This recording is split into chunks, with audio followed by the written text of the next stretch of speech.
Sur Global Industries, nous sommes sur le stand de l'Union des industries de technologie de surface, l'UITS, et je suis en compagnie de Jonathan Fima, le président de l'UITS, et d'Anne-Sophie Maz, déléguée générale de cette union. Alors je pense, c'est un syndicat. Pouvez-vous nous présenter en fait votre organisation? Qui êtes-vous exactement? Qui est l'UITS?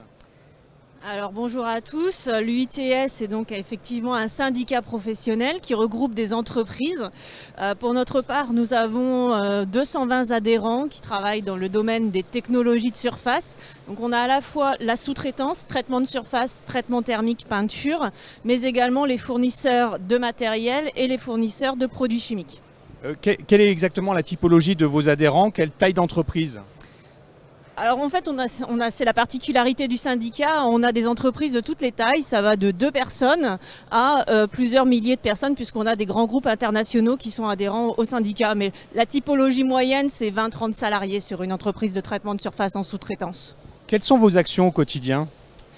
Alors, on œuvre comme tout syndicat professionnel dans tous les secteurs, sauf le social. Donc on peut apporter une aide au niveau du juridique, au niveau du normatif, au niveau du réglementaire. Le réglementaire est d'ailleurs l'un des principaux sujets traités par l'UITS. Alors justement, hein, d'un point de vue réglementaire, cette partie-là, elle est cruciale. Sur quelle thématique vous intervenez à l'heure actuelle? Alors aujourd'hui, on a des thématiques qui sont prégnantes. C'est le règlement REACH sur l'élimination des substances dangereuses. Et puis le document BREF, donc, qui s'applique aux ateliers de traitement de surface qui ont plus de 30 mètres cubes de bain, qui est en révision. Donc cette révision va prendre à peu près 3 ans. Mais c'est un enjeu majeur pour la profession puisque ça va donner les réglementations futures qui vont impacter les ateliers et la profession. Alors, votre rôle est-il simplement de remonter les réalités du terrain ou alors simplement et d'en faire part aux politiques, aux réglementaires?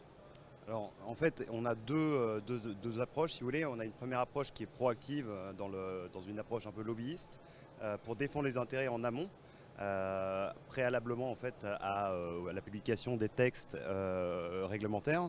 Et puis derrière, on a toute une phase d'information auprès de nos adhérents pour leur expliquer un petit peu voilà, les jalons à venir et comment se préparer au mieux aux échéances futures. Justement, en fait, hein, sur les différentes politiques là, qu'on évoquait à l'instant, en quoi vous agissez? À quel niveau? Est-ce que vous allez jusqu'au niveau européen ou simplement au niveau national? À quel niveau vous agissez? Alors, au niveau national, on est effectivement très présent. Aujourd'hui, on a un axe qui est effectivement de se développer au niveau européen justement pour avoir je dirais une envergure un peu plus conséquente, surtout que la plupart des décisions aujourd'hui se prennent à Bruxelles. Voilà, donc c'est effectivement un travail qui est en cours, un travail de longue haleine et qui va nous occuper sur les prochaines années. Alors, comment sont relayées toutes ces informations d'un point de vue réglementaire ou autre auprès de vos adhérents? J'ai entendu dire que vous avez digitalisé la communication. Pouvez-vous nous en dire un petit peu plus? Oui, bien sûr. Alors, on a des lettres d'information qu'on envoie aux adhérents toutes les semaines à peu près quand il y a des sujets très importants pour eux. On organise également des webinaires. Ça s'est beaucoup accéléré pendant la crise Covid, évidemment, mais on a gardé ce fonctionnement puisque ça nous permet de réunir une majorité d'adhérents dans un temps assez court. Et comme on a des adhérents qui sont sur toute la France, c'est vrai que ce sont des réunions pratiques. Par contre, on essaye de garder aussi une grande part de présentiel parce que le syndicat professionnel, c'est du réseau. Et le réseau, on ne peut le faire qu'en présentiel. Donc on a gardé nos journées thématiques environnement, notre assemblée générale, les salons professionnels comme celui d'aujourd'hui. Mais effectivement, on a digitalisé pas mal pour répondre aux attentes et aux enjeux de la profession. Alors parlons un tout petit peu d'actualité, hein. Votre secteur, comme bien d'autres, est en ce moment impacté par la hausse des prix, des matériaux, des matières premières, etc. Quelles sont les hausses qui vous concernent particulièrement? Alors, je dirais qu'effectivement, quasiment tous les postes d'achat de nos adhérents ont explosé, à commencer par l'énergie. Nous sommes quand même un secteur qui est fort consommateur d'énergie, que ce soit dans les process d'électrolyse, dans les process de traitement thermique ou autres. Donc ça, ce sont effectivement des conséquences extrêmement fortes qu'aujourd'hui, il faut arriver à répercuter auprès des clients. Et puis là, actuellement, et plus particulièrement depuis la crise en Ukraine, les produits chimiques, les métaux, qui ont connu des envolées spectaculaires et aujourd'hui qui viennent effectivement s'ajouter à ces problématiques. Donc on a effectivement aujourd'hui des comptes de résultats qui deviennent de plus en plus serrés par rapport effectivement à ces différentes problématiques, d'où la nécessité est de faire remonter ces sujets aux plus hautes instances de l'État, ce que l'on fait, et également d'avoir une réflexion sur les solutions de substitution envisageables permettant de pouvoir effectivement soit moins consommer d'énergie, soit pouvoir changer effectivement de substances chimiques ou de métaux pour arriver effectivement à des situations un peu plus sereines. Et pour développer ces produits de substitution, est-ce que vous vous appuyez sur un réseau, je ne sais pas, de développement auprès de laboratoires ou d'écoles, de chercheurs? Oui, alors on a d'une part au sein de l'UITS, on a ce qu'on appelle des formulateurs, donc qui préparent en fait tout ce qui est formulation chimique, qui vont être utilisées par les sous-traitants, donc qui eux-mêmes ont leur R&D, donc il y a déjà effectivement toute cette partie-là qui est mise en œuvre. Et puis derrière, on a des partenariats technologiques, principalement avec le CETIM, puisqu'on y a un lien très fort effectivement entre l'UITS et le CETIM, et puis également avec d'autres instituts comme l'IRT par exemple, avec qui effectivement on développe de plus en plus de partenariats pour anticiper le futur et avoir effectivement une longueur d'avance par rapport à ces problématiques qui aujourd'hui nous arrivent de manière un peu brutale. Alors, elle touche certains secteurs d'une façon plus particulière. En préparant cet entretien, vous m'évoquiez notamment celui de l'industrie automobile. En quoi est-ce que ce secteur-là est peut-être un peu plus complexe? Vous me disiez que mettre en place des produits de substitution pour l'industrie automobile, ce n'était pas aussi simple qu'on pouvait l'avoir par exemple pour l'industrie agroalimentaire à l'heure actuelle avec les huiles par exemple. Tout à fait. En fait, on a des processus d'homologation qui sont assez longs, assez complexes, qui sont aussi assez coûteux, il faut le dire. Et aujourd'hui, effectivement, avec le repli un peu des donneurs d'ordre, avec les problématiques aussi qu'on connaît depuis 2 ans dans l'industrie automobile, on a beaucoup de mal effectivement à pouvoir faire avancer ces sujets-là.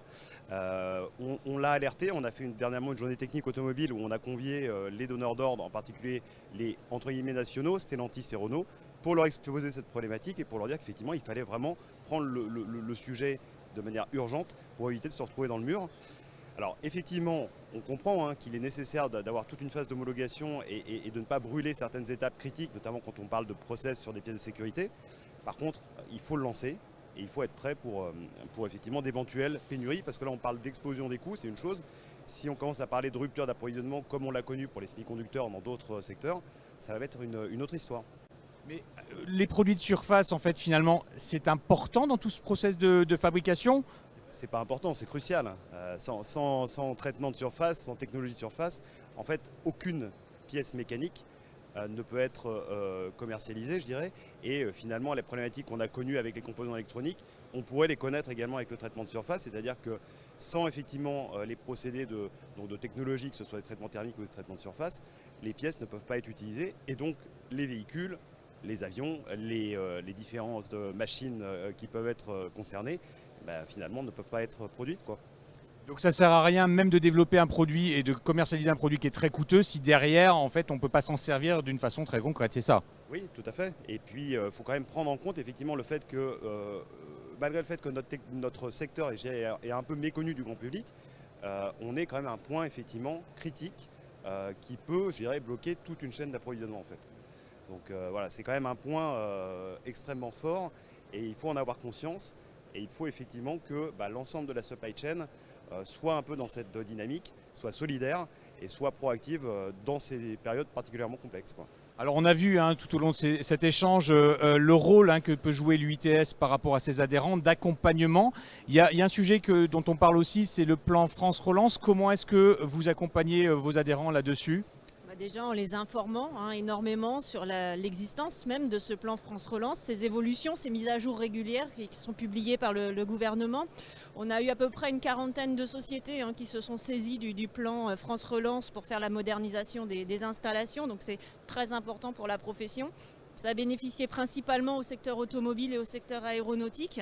On espère pouvoir faire rentrer d'autres secteurs dans ce plan, puisque effectivement ces subventions sont nécessaires pour pérenniser les outils de travail. Jonathan, oui. Ça me permet d'apporter une petite précision, qui se sont saisis, mais une quarantaine surtout qui ont été lauréates, c'est-à-dire qui ont bénéficié du plan, qui ont été soutenus effectivement par l'État à des niveaux particulièrement conséquents, ce qui prouve bien effectivement à la fois la pertinence des projets et à la fois la prise en compte de la criticité en fait de notre positionnement, du positionnement de nos adhérents dans cette problématique. Votre présence, un mot peut-être pour conclure, sur votre présence ici sur ce salon Global Industrie 2022.